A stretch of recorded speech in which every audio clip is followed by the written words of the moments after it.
श्री राम जय जय राम। श्री राम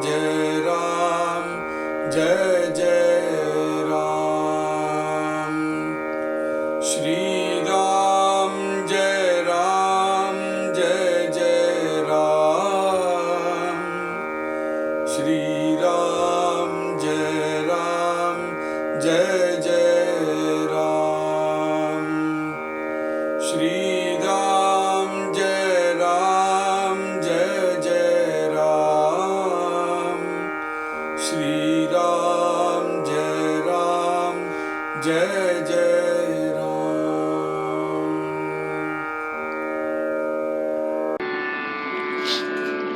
जय श्री राम। एव जगदीश तो वेगला मग निर्माण त्याची कला, तो सर्वामध्ये परी निराळा असो न सर्वी।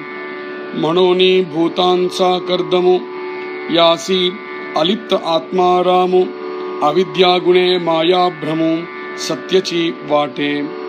मायोपाधी जगडंबर आहे सर्वही साचार, ऐसा हा विपरीत विचार कोठेची नाही।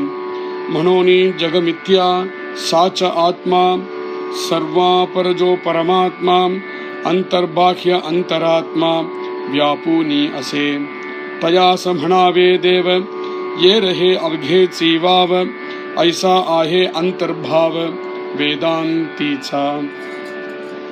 पदार्थ वस्तू नासिवंत हे तो अनुभवास येत, या कारणे भगवंत पदार्था वेगळा। देव विमल आणि अचल, शास्त्रे बोलती सकल, तया निश्चला सचंचल म्हणून ये सर्वथा। देव आला देव गेला, देव उपजला देव मेला, ऐसा बोलिता दुरिताला काय उणे।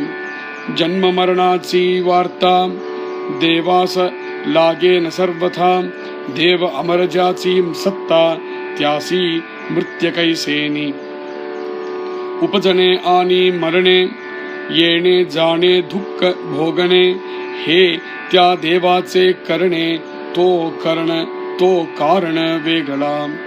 अंतःकरण पंचप्राण बहुतत्वी पिंडज्ञान, या सर्वास आहे चलन म्हणोनी देव नवेती। येव कल्पने रहित तया नाव भगवंत, देवपणाची माथ तेथे नाही। तव शिष्ये आक्षेपिले तरी कैसे ब्रह्मांड केले, कर्तेपण कारण पडिले कार्यामध्ये। द्रष्टेपणे द्रष्टा दृश्यी, जैसा पडे अनायासी, कर्तेपणे निर्गुणासी गुण तैसे। ब्रह्मांड करता कवन कैसी त्याची ओळखन, देव सगुण की निर्गुण मज निरोपावा।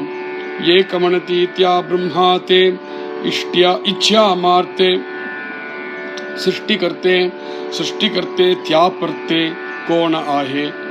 आता असो हे बहु बोली, सकल माया कोठून झाली, ते हे आता निरोपिली पाहिजे स्वामी। ऐसे ऐकोनी वचन वक्ता म्हणे सावधान, पुढिले समासी निरूपण सांगिजेल।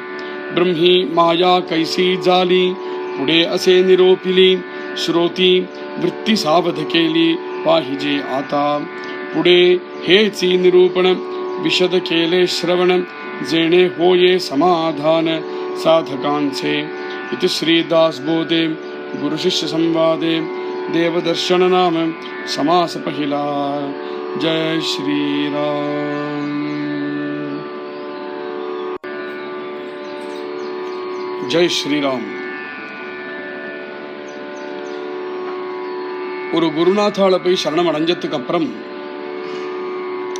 அந்த சிஷ்யனுக்கு குருநாத்தாள் பல விதங்கள்ல ஹிருதயத்துல ஞான பிரகாசம் பண்ணி வச்சு தெளிவுதான் அவன் ஹிருதயத்துக்கு கொண்டு வருவார். ஸ்ரீமத் தாஸ்போத கிரந்தத்துல ஒவ்வொரு சமாசமுமே பார்த்தோமானால் ஒவ்வொரு விஷயத்தை எடுத்துண்டு அந்த விஷயத்தை தெளிவுபடுத்திட்டு வரார். அதுல சில விஷயங்கள் திரும்பவும் ரிப்பீட் ஆகிறத நம்ம பார்க்கலாம். ஆனா அது ரிப்பீட் ஆகிற காரணம் உண்டு. அந்த விஷயத்தை பல கோணங்கள்லேருந்து சொல்லிட்டு வரும்போது சில விஷயத்தை ரிப்பீட் ஆகிறத பார்க்குறோம். அது ரிப்பீட் ஆகும் பொழுது நமக்கே படிக்கும் பொழுது தெரியறது, ஏற்கனவே இந்த விஷயம் கேட்டிருந்தோமானாலும் இப்போ இந்த தடவை இதை கேட்டதுக்கு அப்புறம் மனசுல கொஞ்சம் கூட தெளிவு வந்தது அப்படிங்கிறது தெரிய வருது. அந்த முறையில தான் தாஸ்போத கிரந்தத்துடைய ஒவ்வொரு சமாசையுமே நிரூபணம் தான் சொல்லிட்டு வர்றார். நிரூபணம் அப்படிங்கிறது தெளிவுபடுத்துறது. 8வது தசகத்துடைய முதல் சமாசம் தேவதர்ஷனம். தேவன்னா யார் அப்படிங்கிற விஷயத்தை தெளிவுபடுத்திட்டு வர்றார். சர்வ சிருஷ்டிகர்த்தாவாக இருக்கார் தேவன் அப்படிங்கிறது தெரிஞ்ச விஷயம். தேவனை சகுணமாகவும் பார்க்கலாம், நிர்குணமாகவும் பார்க்கலாம் அப்படிங்கிற தெரிஞ்ச விஷயம் தான்னாலும் அதை பார்க்கக்கூடிய முறை என்னதுன்னு தான் சொல்லிட்டு வர்றார். இதுக்கு என்ன பார்த்தோம், எவ்வளவோ பேர் இந்த ஜகத்தையே ஜெகதீஷன் சொல்றா, அது தப்பு. ஜகத்தை போய் ஜெகதீஷன் எப்படி சொல்லுவேன், அது மூர்க்கத்தனம் அப்படின்னு சொல்லிவிட்டார். இந்த ஜகத்தை சிருஷ்டி பண்ணினவர் ஜெகதீஷன் சொல்லலாம், அந்த ஜகத்துக்குள்ள அந்தர்யாமியாக அவர் இருக்காருங்கிறதையும் சொல்லலாம். அவர் ஜகத்தாகவே இருக்காரு சொல்லாமே தவிர ஜகத்து தான் அவர்னு சொல்ல முடியாது. இது ரெண்டுத்துக்கும் பெரிய வித்தியாசம். ஏக ஜெகதீஷத்தோ வேகளா, ஜெகதீஷனாக இருக்கிறவர் தன்மையாவே இருக்கார். அதுக்காக தான் அந்த மண்பாண்டத்துடைய உபமானத்தை கொடுத்தார் சமர்த்தர். ஒரு குயவனார் மண்பாண்டத்தை பண்ணினதுக்கு அப்புறம் அந்த குயவனாரே தான் மண்பாண்டமா மாறுறாரா என்ன?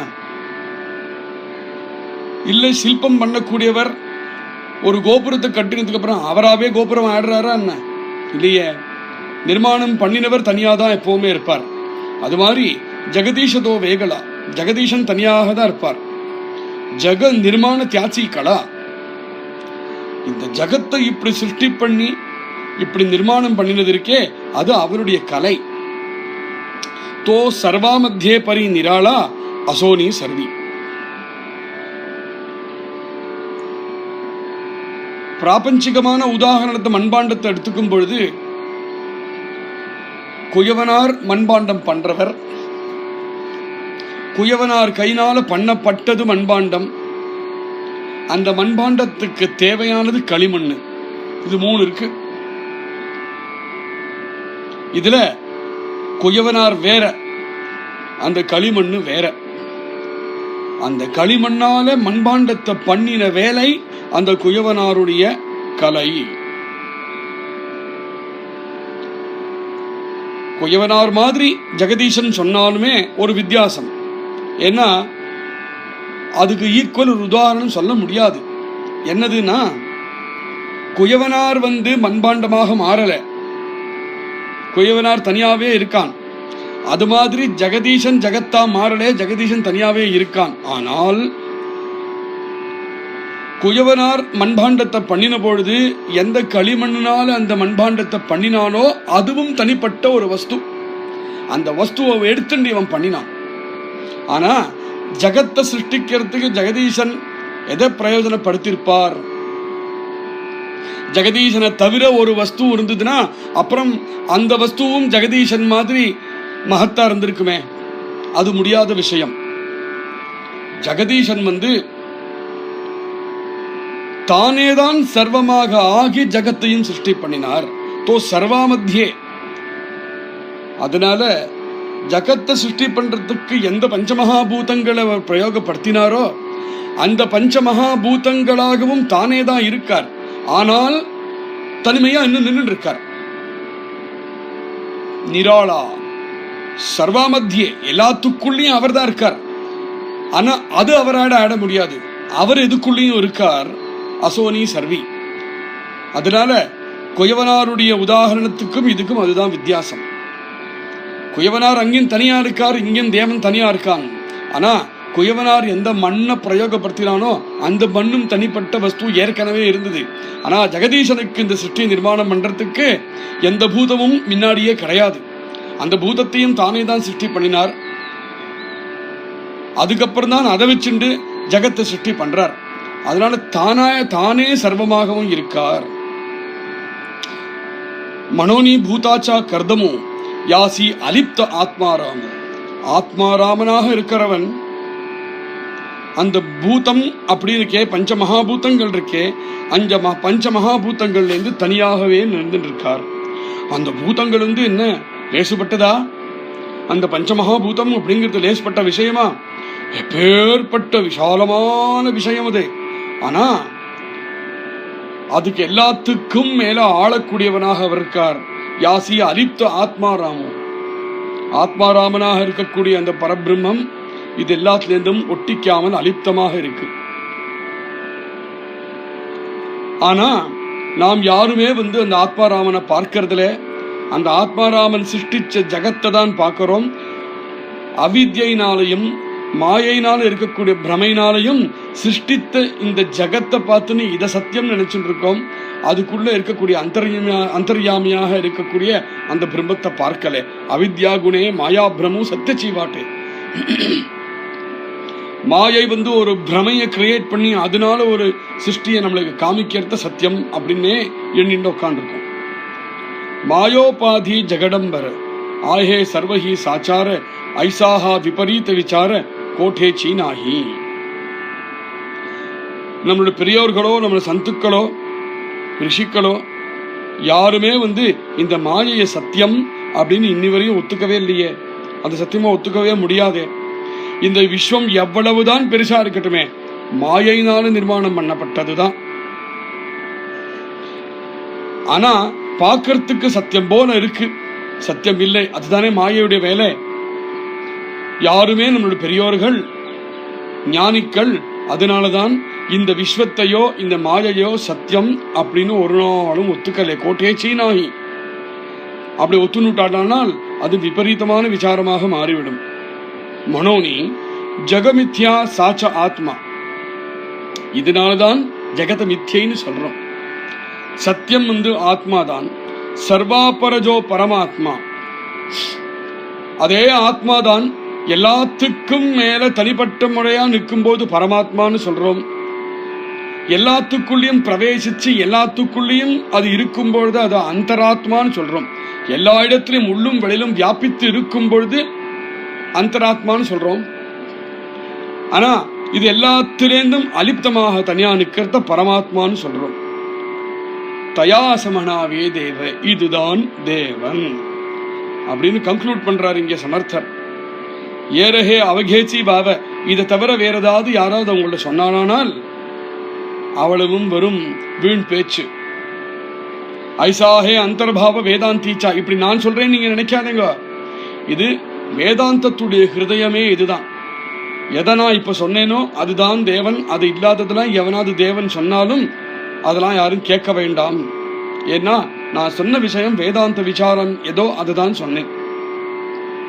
பதார்த்த வஸ்து நாசிவந்த. வேதாந்தம் ஏன் இது அப்படி சொல்றது?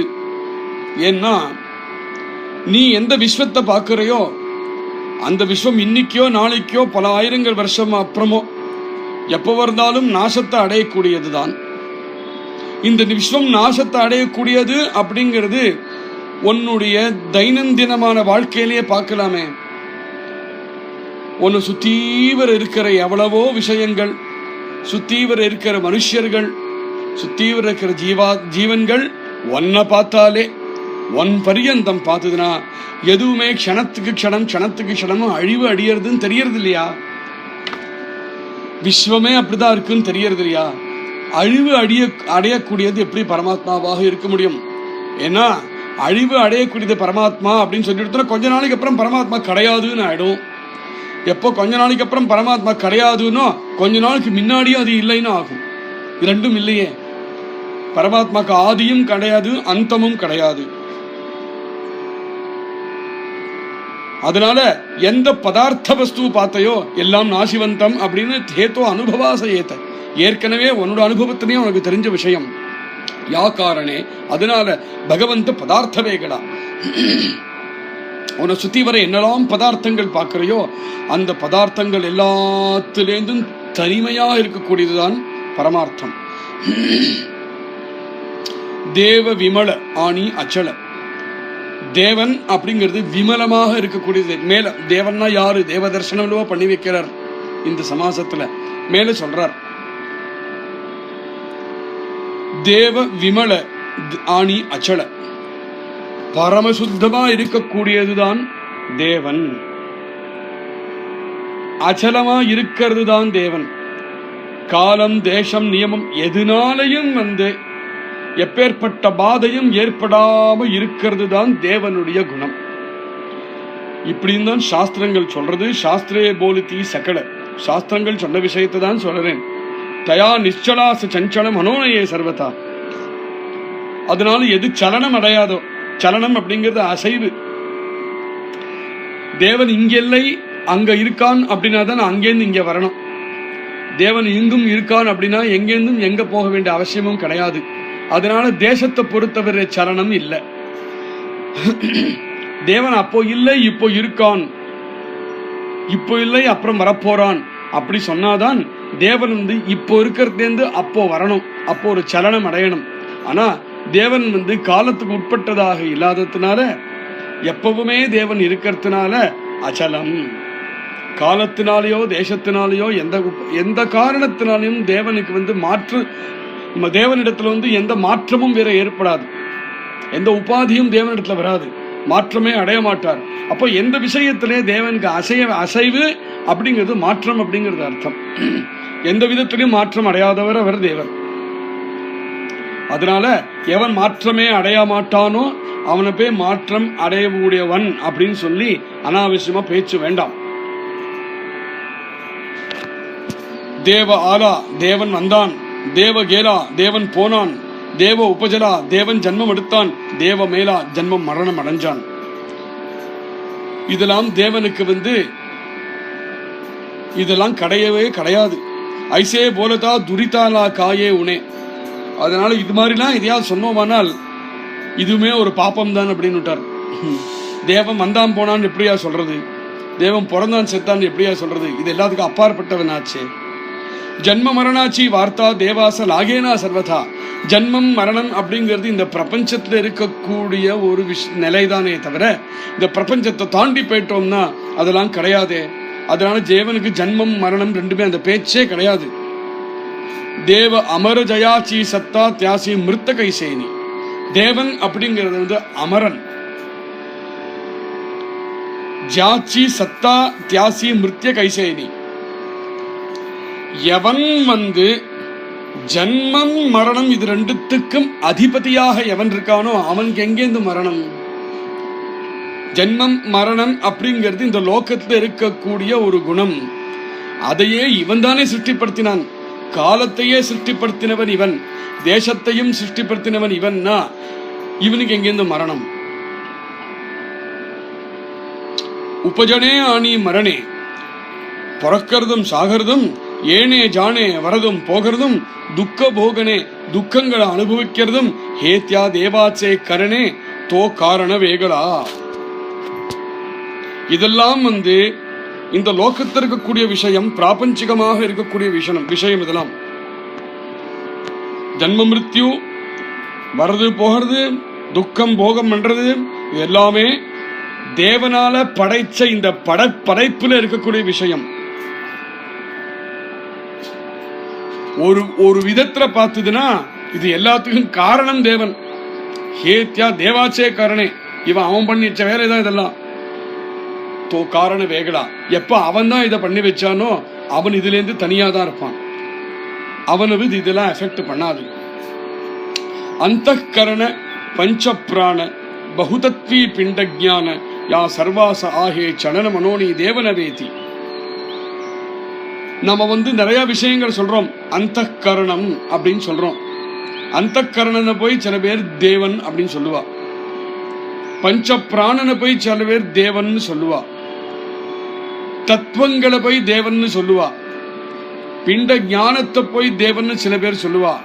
ஆனால் இது எல்லாத்துக்குமே சலனம் உண்டே, அப்படின்னா மாற்றம் அடையக்கூடியதுதான் இது எல்லாமே. அப்போ இதெல்லாம் தேவனாக ஆகாது. ஏவ கல்பனே ரஹித தயானாவ பகவந்த தேவபணாச்சி மாத்த தேதேனாகி. மனுஷன் கிட்ட இருக்கக்கூடிய எல்லாத்தோடையும் வசத்தியான விஷயம் எது அப்படின்னு சில சமாசங்கள் முன்னாடி கேட்டோம். கல்பனை, கல்பனா சக்தி தான் ரொம்ப எல்லாத்தோடையும் பலிஷ்டமான சக்தி வாய்ந்தது. அதுதான் மனுஷன் கிட்ட. அதனால்தான் அந்த கல்பனா சக்தியே பகவானுடைய ரூபம்னு தானே சொல்றான் சில பேர். ஆனால் அந்த கல்பனையினாலையும் இவனை புரிஞ்சுக்க முடியாது. அப்போ அந்த கல்பனா சக்தியை போய் பகவான் எப்படி சொல்ல முடியும்? கல்பனை ரஹித. அதனால கல்பனையினாலையும் இவனை எட்டி பார்க்க முடியாத விஷயம் அவன். தயானாவ பகவந்த தேவபணாச்சி மாத்த தேதேனாகி. அதனால கல்பனா சக்தியில கூட தேவத்துவம் இருக்குன்னு சொல்ல முடியாது. இதை கேட்டதுமே ಶಿಷ್ಯಾಳಾಂ ಮುझे ನಿರುತ್ತರಾ ಗುರುನಾಥಾಳ ತಬ ಶಿಷ್ಯ ಆಕ್ಷೇಪಿಲೆ ஒரு நிமிஷம் குரு சுவாமி ஒரு நிமிஷம் என்ன தரி கைசே பிரம்மாண்ட கேளு நீங்க இப்படி சொல்லிண்டே வரல எல்லாத்துக்கும் தனிமையா இருக்காங்கிறேன் அவனை தவிர வேற எதுவும் கிடையாதுங்கிறேன் அப்போ பிரம்மாண்டத்தை எப்படிதான் சிருஷ்டி பண்ணினா அந்த பகவான் கைசே பிரம்மாண்ட கேளு கர்த்தேபன காரண படிலே காரியா மத்தியே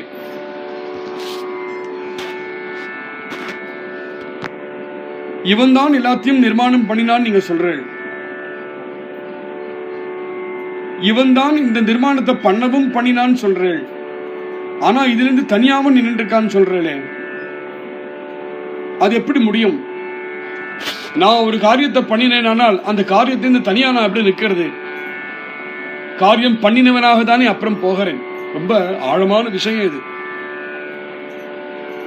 இப்போ இந்த மண்பாண்டத்துடைய எடுத்துனோமானால் மண்பாண்டத்தை நான் பண்ணினதுக்கு அப்புறம் நான் இந்த மண்பாண்டமாக ஆகலையே தவிர அந்த மண்பாண்டத்துக்கு நான் காரணமாக இருக்கேன் அந்த காரணத்திலிருந்து நான் தனியா நிற்க முடியல அந்த மண்பாண்டத்துடைய ஓனர்ஷிப் என்கிட்ட தான் இருக்கு ஓனர்ஷிப் என்கிட்ட எப்ப வருதோ நான் அந்த பிரம்மாண்டத்துக்கு காரணமாக எப்ப அமைஞ்சேனோ என்னை எப்ப பார்த்தாலும் இந்த பிரம்மாண்டத்தை பண்ணினவன் இப்ப இந்த பிரம்மாண்டத்தை பண்ணினவன் எல்லாம் சொல்லுவா அதனால் இந்த பிரம்மாண்டத்தோட அந்த விதத்துல நான் சேர்ந்தவனாக இருக்கேன் ஆனா இந்த தேவன் இந்த சிருஷ்டி பண்ணினதுக்கு அப்புறம் தனியா நிற்கிறான் அலிப்தம்னு வேற சொல்றேன் சிருஷ்டிக்கு காரணமாகவும் அவன் இருந்து எந்த விதத்திலையும் சிருஷ்டியோட சம்பந்தப்படாம இருக்கிறது தானே அலிப்தம் ரொம்ப ஆழமான விஷயம் இது அந்த சிஷ்யால் கேட்கிறா எந்த விதத்திலையும் அலிப்தமாக எப்படி இருக்க முடியும் அப்படின்னா அவன் எப்படிதான் இந்த சிருஷ்டியை பண்ணினான் ஏன்னா கர்த்தேபன நிர்மாணம் பண்ணினது காரியாமதே படிலே எந்த காரியம் பண்றானோ அதுல எப்பவுமே இருக்குமே திரஷ்டேபனே திரஷ்டா திருஷ்டி எப்பவுமே ஒரு விஷயத்தை பார்க்கிறோம் வழியில ஒரு திருஷ்டி ஒரு விஷயம் கண்ணுல படுறது அது வேற நாம் வேறன்னு இருக்கிறது வரைக்கும் வேற விஷயம் திரஷ்டே பண்ணே என்னால பார்க்க முடியறது திரஷ்டா நான் தான் அந்த திரஷ்டா திருஷ்டி எதை பார்க்கிறேனோ பார்க்கக்கூடிய அந்த பொருள் ஜெய்சா படே அனாயாசி இந்த பொருளை பார்க்கும் பொழுது சிலப்போ என்னாகும் நம்ம ரோட்ல நடந்துட்டே இருப்போம் எவ்வளோ காட்சிகள் கண்ணுல விழும் ஆனா அது நமக்குள்ள ரெஜிஸ்டரே ஆகாம இருக்கு இல்லையா ஆனா சில காட்சிகள் ரெஜிஸ்டர் ஆறுது ஏன் இப்ப ரோட்ல நடந்துட்டே போயிட்டு இருக்கோம் ஒரு கல் இருக்கு அந்த கல்லு மனசுல ரெஜிஸ்டரே ஆகல ஒருத்தர் அங்கேருந்து வரார் அவர் பத்திரம் ரெஜிஸ்டர் ஆறார் இல்ல ஒரு புஷ்பத்தை பார்த்தோம் அது ரெஜிஸ்டர் ஆறுது ஏன்னா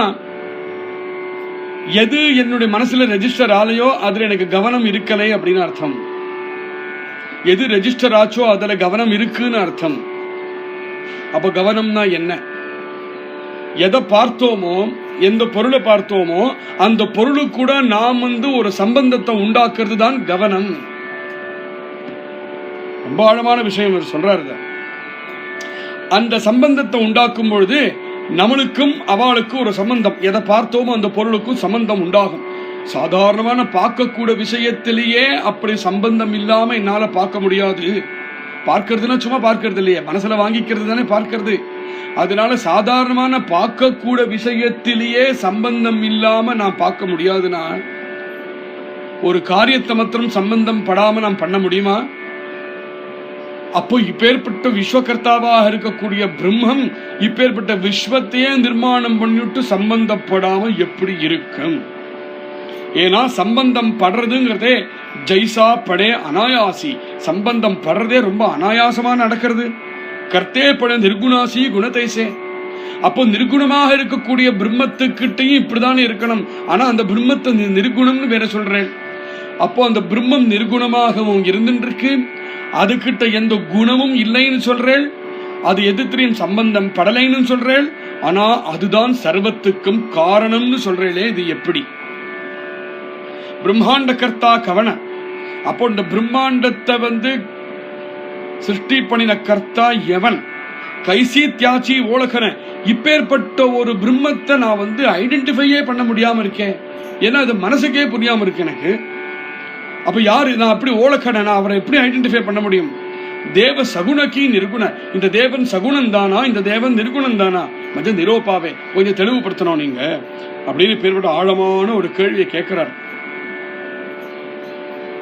ஏகமனதி தியா பிரம்மாத்தே இச்சா மாத்திரே சிருஷ்டிகர்த்தே சிருஷ்டிகர்த்தே தியாபரத்தே கோணாஹே.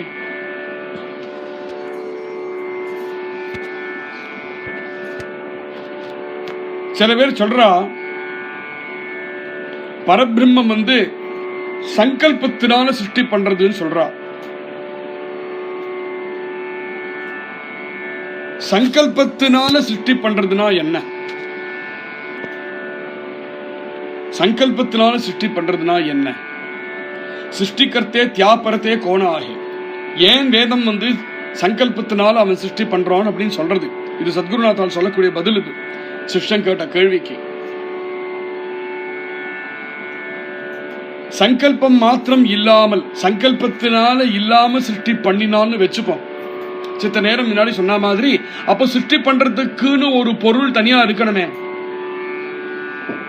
சிருஷ்டி பண்றதுக்கு ஒரு பொருள் தனியா இருந்து பிரம்மம் அந்த பொருளை எடுத்து சிருஷ்டி பண்ணிட்டுன்னா எப்படி சரியாகும்? அப்படின்னா அந்த பொருளும் பிரம்மம் மாதிரியே அனாதிகாலமா இருக்குன்னு அர்த்தமாகும் அல்லவா? அதனாலதான் நம்ம வேதங்களும் சாஸ்திரங்களும் பரபிரம்மம் சங்கல்பத்தினால சிருஷ்டி பண்ணிதுன்னு சொல்றது. சிருஷ்டிகர்த்தே தியாபரத்தே கோணாஹே. அப்பதான் இந்த சிருஷ்டிக்கு முன்னாடியும் சிருஷ்டிக்கு அப்புறமும் பிரம்மம் மாத்திரம்தான் இருக்குன்னு அப்புறம் தான் சொல்ல முடியும். அப்பதான் அதை ஏத்துக்க முடியும். அதுதான் சத்தியம்.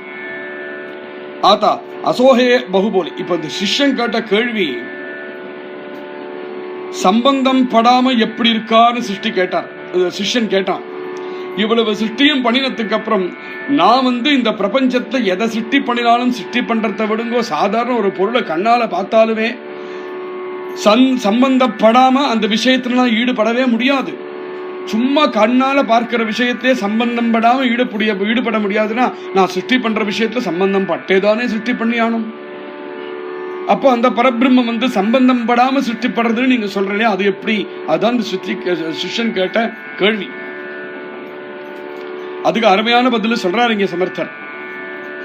சம்பந்தம் படாம சிருஷ்டி பண்ணினார் அப்படின்னு ஏன் சொல்றோம்னா, நீ பண்ற சிருஷ்டிக்கு பொருள் தனியா இருக்கு, நீ தனியா இருக்க, நீ அந்த பொருளால நீ இந்த சிருஷ்டி பண்ணின, அதனால நீ சம்பந்தப்படுற.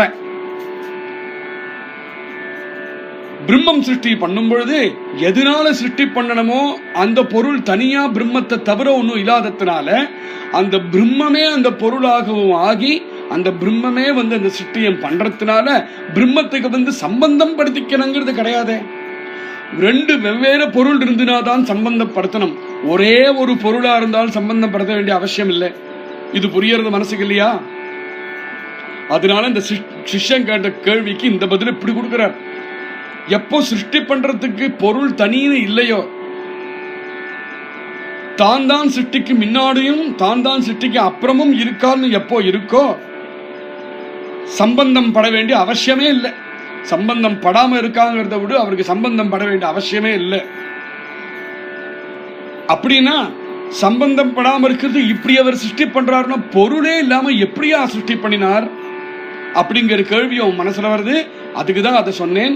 பொருள் அவருக்கு தேவை கிடையாது, அவருக்கு சிருஷ்டி தன்னுடைய சங்கல்பமே அப்படின்னு சொல்லிதான் இந்த அருமையான பதில் கொடுக்கிறார் சமர்த்தர். இதை சொன்னதுக்கு அப்புறமும் சிஷ்யனோட முகத்தை பார்த்தா இன்னும் அவன் மூஞ்சில கொஞ்சம் கன்ஃபியூஷன் தெரியறது இருக்கு. உடனே என்ன பண்றார் சமர்த்தர், ஆத்தா அசோஹே பகுபோலி, சரிப்பா இந்த விஷயம் நிறைய சொல்லிவிட்டேன், இது கொஞ்சம் இங்கே நிறுத்தி வை, இந்த விஷயத்துக்கு திருப்பி வருவோம். சகல மாயா கோட்டூன இச்சா ஆத்தா அசே ஹே பகுபோலி சகல மாயா கோட்டூன ஜாலி தேஹே ஆத்தா நிரோபிலி பாஹி ஜே சுவாமி. சிஷ்யன் விடமாட்டேங்கிறான். இல்ல தன்னுடைய சங்கல்பத்தினால சிருஷ்டி பண்றாரு சொல்றேன். கொஞ்ச நேரம் முன்னாடி இந்த சிருஷ்டி பிரபஞ்சம் எல்லாம் மாயையுடைய விளையாட்டு, மாயையுடைய பிரமைங்கிறள். அப்படின்னா இது ரெண்டும் எங்க சேர்றது?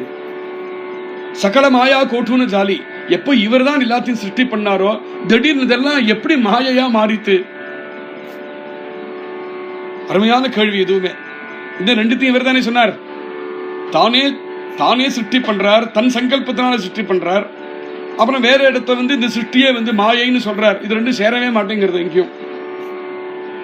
அதனால தேஹே ஆத்தா நிரோபிலி பாஹிஜ சுவாமி, நீங்க அது இப்போ நிரூபணம் பண்ணி நீங்கள் சொல்லணும். இது எங்க எப்படி மாறுறதுன்னே புரியல எனக்கு. அவர் சங்கல்பம் எப்படி மாயையா மாறித்து? சிஷ்யன் கேட்ட இந்த கேள்வியை ரொம்ப பிடிச்சது சத்குருநாத்தாளுக்கு. ஐச ஐகோனி வச்சன பக்தாமணிய சாவதான. சத்குருநாத்தாள் சொல்றார், சிஷ்யா சாவதான, ஜாக்கிரத. நீ கேட்ட கேள்வி ரொம்ப நல்ல கேள்வி. இதுக்கு நான் நிரூபணமும் பண்ணுவேன். புடிலே சமாசி நிரூபண சாங்கிஜல, இதுக்குன்னு ஒரு சமாசத்தை தனியா ஒதுக்கி வச்சிருக்கேன். அடுத்த சமாசத்துல இந்த இந்த தசகத்துக்கே மாயோத்பவம் தானே பேரை வச்சிருக்காரு.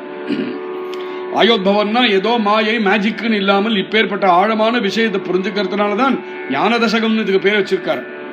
அடுத்த சமாசம், அதாவது இதுக்கு அடுத்த சாப்டர்ல நீ கேட்ட இந்த கேள்விக்கு பதில் வரும். ஐசே ஐகோனி வச்சன வக்தாமனே சாவதான புடிலே சமாசி நிரூபண சாங்கிஜேல என்ன சொல்ல போறேன்? பிரம்மி மாயா கைசி ஜாலி. பிரம்மத்துக்கிட்டேந்து தன்னுடைய சங்கல்பத்தினால வந்த சிருஷ்டி எப்படி மாயையா மாறித்து? புடே அசே நிரோபலி சொல்ல போறேன். ஸ்ரோதி விருத்தி சாவத கேலி பாஹிஜே அதா.